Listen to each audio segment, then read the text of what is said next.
seeing so much almost hopeless. Let's call it what it is. What appears to be hopeless as you get older. When you're young, this shit looks normal. You either say this is normal, but then as we start to evolve, we realize, you know what, this shit ain't normal. You know what I mean? I'm looking at other people, this shit ain't normal. When did you decide? What was the shift for you? And about what age was that? I would say about 26 years old is when I changed my environment.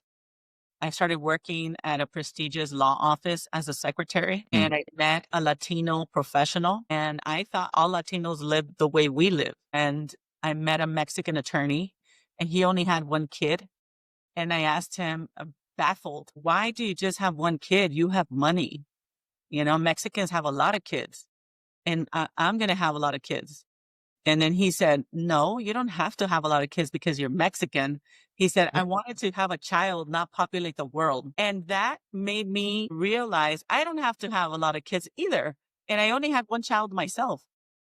But It's I thought I was going to have, at least 5 kids, just, like every other Mexican family. it's so funny that you said it. I'm a tap on this real quick.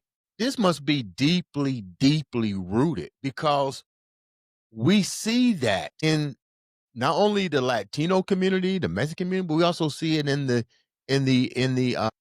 black families as well. And I kind of know why this is, but I don't want to give my viewpoint on it. But why do you think that this is so ingrained culturally that that our cultures feel like they need to have all these kids and forget that it can also come with some headaches, some major responsibilities. You know what I mean? Like, what's your take on that? My take is that we want to be like everybody else. And Okay. that's your surroundings. Everybody has a lot of kids. It's normal. And you're the abnormal one if you only have one.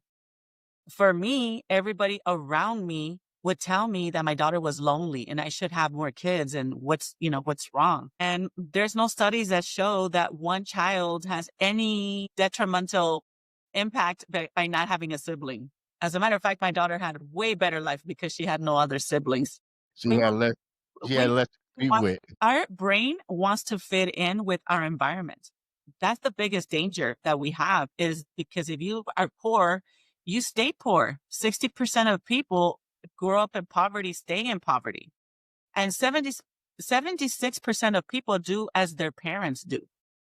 So that's a lot of pressure, to break out. It's really hard to break out.